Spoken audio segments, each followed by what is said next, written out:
ಬೆಂಗಳೂರಿನಲ್ಲಿ ಇಬ್ಬರು ಅಧಿಕಾರಿಗಳ ಮೇಲೆ ಲೋಕಾಯುಕ್ತ ಪೊಲೀಸರು ದಾಳಿಯನ್ನು ಮಾಡಿದರು. Panchayat Raj chief engineer TD ನಂಜುಂಡಪ್ಪಗೆ ಸೇರಿದಂತಹ 7 ಕಡೆ ಹಾಗೂ ಬಿಬಿಎಂಪಿ ಕಾರ್ಯಪಾಲಕ ಅಭಿಯಂತರ ಎಚ್ಜಿ ಕಲ್ಲೇಶಪ್ಪಗೆ ಸೇರಿದಂತಹ 6 ಕಡೆ ರೇಡ್ ಮಾಡಲಾಗಿದೆ. ದಾಳಿ ವೇಳೆ ಟಿಡಿ ನಂಜುಂಡಪ್ಪ ಬಳಿ ಒಟ್ಟು 8,46,00,000 ಆಸ್ತಿ ಪತ್ತೆಯಾಗಿದೆ. ಎಚ್ಬಿ ಕಲ್ಲೇಶಪ್ಪ ಬಳಿ ಒಟ್ಟು 6,50,00,000 ಆಸ್ತಿ ಪತ್ತೆಯಾಗಿದೆ. ಇನ್ನು ದಾವಣಗೆರೆ ಆಹಾರ ಸುರಕ್ಷಾ ಅಧಿಕಾರಿ ನಾಗರಾಜ್ ಮನೆಯ ಮೇಲೆ ಲೋಕಾಯುಕ್ತ ದಾಳಿ ಮಾಡಲಾಗಿದ್ದು, ದಾಳಿಯ ವೇಳೆ 5 ಕೋಟಿಗೂ ಹೆಚ್ಚು ಮೌಲ್ಯದ ಆಸ್ತಿ ಪಾಸ್ತಿ ಪತ್ತೆಯಾಗಿದೆ. ವಿಜಯಪುರದಲ್ಲೂ ಕರ್ನಾಟಕ ಗೃಹ ಮಂಡಳಿ ಎಫ್ಡಿಎ ಶಿವಾನಂದ ಕೆಂಬಾವಿ ನಿವಾಸ ಹಾಗೂ ಫಾರ್ಮ್ ಹೌಸ್ ಮೇಲೆ ಲೋಕಾಯುಕ್ತ ಪೊಲೀಸರು ದಾಳಿಯನ್ನು ನಡೆಸಿದ್ದಾರೆ. ಸುಮಾರು 2,34,00,000 ಅಕ್ರಮ ಆಸ್ತಿ ಪತ್ತೆ ಮಾಡಲಾಗಿದೆ. ರಾಜ್ಯದಲ್ಲಿ ಬಾಣಂತಿಯರ ಸಾವು ಮುಂದುವರೆದಿದ್ದು, ಬೆಳಗಾವಿಯಲ್ಲಿ ಮತ್ತೋರ್ವ ಬಾಣಂತಿ ಮೃತಪಟ್ಟಿದ್ದಾರೆ. ಕಳೆದ 3 ದಿನಗಳಿಂದ ಬೀಮ್ಸ್ ಆಸ್ಪತ್ರೆಯಲ್ಲಿ ವೆಂಟಿಲೇಟರ್ನಲ್ಲಿದ್ದಂತಹ ಕೀರ್ತಿ ನೇಸರ್ಗಿ ಎಂಬಾಕೆ ನಿನ್ನೆ ರಾತ್ರಿ ಸಾವನ್ನಪ್ಪಿದ್ದಾಳೆ. ಕುಟುಂಬಸ್ಥರ ಆಕ್ರಂದನ ಮುಗಿಲು ಮುಟ್ಟಿದೆ.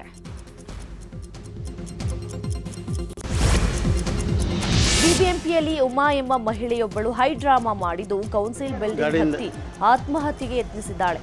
ಸಿಎಂ ಬರೋವರೆಗೂ ಕೂಡ ಹೋಗಲ್ಲ ಅಂತ ಪಟ್ಟು ಹಿಡಿದಿದ್ದಾರೆ.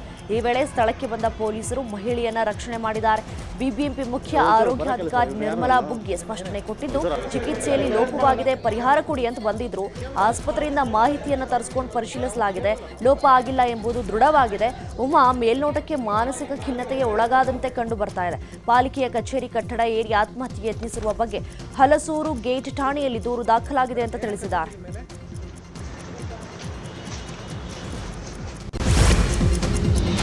ಹಾವೇರಿಯಲ್ಲಿ ಖದೀಮರ ಹಾವಳಿ ಮಿತಿ ಮೀರಿಬಿಟ್ಟಿದೆ. ಕಾಂಗ್ರೆಸ್ ಶಾಸಕ ಬಸವರಾಜ್ ಮನೆಯ ಮುಂದೆ ದರೋಡೆ ನಡೆದಿದೆ.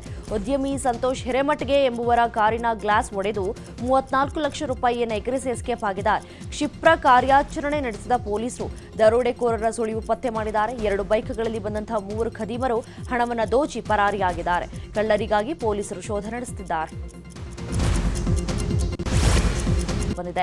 ಮನೆ ಕೆಲಸಕ್ಕೆ ಬರುವ ಮಹಿಳೆಯ ಸೀರೆ ಎಳೆದಾಡಿದ್ದಾನೆ ಅಂತ ಹೇಳಲಾಗ್ತಾ ಇದೆ.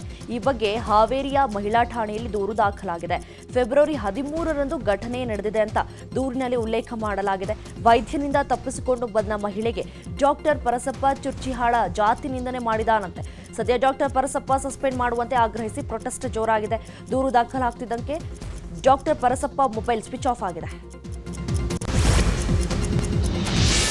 ಭಾಷಾ ಸಮಾನತೆ ಕೇಳುವುದು ದುರಾಭಿಮಾನವಲ್ಲ, ನಿಜವಾದ ದುರಾಭಿಮಾನಿಗಳು ಮತ್ತು ರಾಷ್ಟ್ರ ವಿರೋಧಿಗಳು ಹಿಂದಿ ಮತಾಂಧರು ಅಂತ ತಮಿಳುನಾಡು ಸಿಎಂ ಎಂಕೆ ಸ್ಟಾಲಿನ್ ಹೇಳಿದ್ದಾರೆ.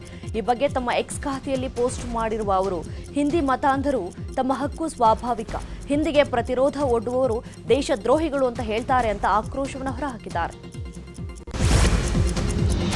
ಚೆಕ್ ಬೌನ್ಸ್ ಪ್ರಕರಣದಲ್ಲಿ ಖ್ಯಾತ ನಿರ್ದೇಶಕ ರಾಮ್ ಗೋಪಾಲ್ ವರ್ಮಾ ವಿರುದ್ಧ ಮುಂಬೈನ ಸೆಷನ್ಸ್ ಕೋರ್ಟ್ ಜಾಮೀನು ರಹಿತ ಬಂಧನ ವಾರೆಂಟ್ ಹೊರಡಿಸಿದೆ. ಚೆಕ್ ಬೌನ್ಸ್ ಪ್ರಕರಣಕ್ಕೆ ಸಂಬಂಧಪಟ್ಟ ಹಾಗೆ ಜನವರಿ 21ರಂದು ಕೋರ್ಟ್ ರಾಮ್ ಗೋಪಾಲ್ ವರ್ಮಾ ದೋಷಿ ಅಂತ ಘೋಷಿಸಿತು.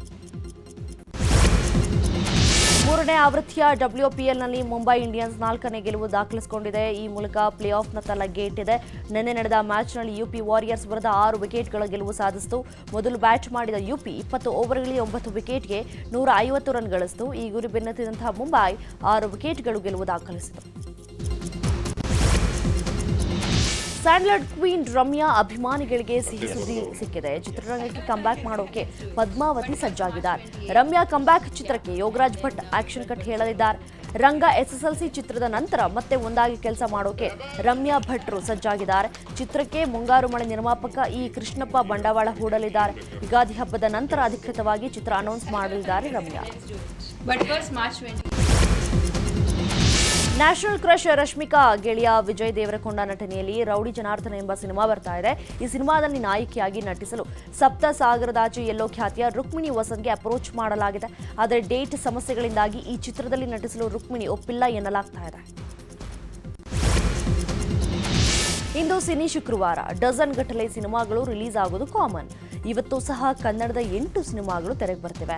ಪ್ರಜ್ವಲ್ ದೇವರಾಜ್ ನಟಿನ ರಾಕ್ಷಸ, ರಕ್ಷಿತ್ ಶೆಟ್ಟಿ ನಿರ್ಮಾಣದ ಮಿಥ್ಯಾ, ಕಾಶಿನಾಥ್ ಪುತ್ರ ಅಭಿಮನ್ಯು ನಟನೆಯ ಸೂರ್ಯ ಲವ್ ಸಂಧ್ಯಾ ತೆರೆಗೆ ಬರ್ತಿವೆ. ಈ 8ರಲ್ಲಿ ಯಾವ ಸಿನಿಮಾಗೆ ಪ್ರೇಕ್ಷಕರು ಜೈ ಅಂತಾರೆ ಕಾದ್ ನೋಡಬೇಕಿದೆ. ಟಾಲಿವುಡ್ ಸೂಪರ್ ಸ್ಟಾರ್ ಮಹೇಶ್ ಬಾಬು ಒಡಿಶಾಗೆ ತೆರಳಿದ್ದಾರೆ. ರಾಜಮೌಳಿ ನಿರ್ದೇಶನದ SSMB 29 ಚಿತ್ರದ ಚಿತ್ರೀಕರಣದಲ್ಲಿ ಪಾಲ್ಗೊಳ್ಳಲು ಒಡಿಶಾಗೆ ಬಂದು ಇಳಿದಿದ್ದಾರೆ. ಅಂದಹಾಗೆ ಈ ಸಿನಿಮಾದಲ್ಲಿ ಪ್ರಿಯಾಂಕಾ ಚೋಪ್ರಾ ನಾಯಕಿಯಾಗಿ ಕಾಣಿಸಿಕೊಳ್ತಿದ್ದಾರೆ. ಎಲ್ಲವೂ ಅಂದುಕೊಂಡಂತೆ ಆದರೆ 2027ರಲ್ಲಿ ಈ ಸಿನಿಮಾ ರಿಲೀಸ್ ಆಗಲಿದೆ.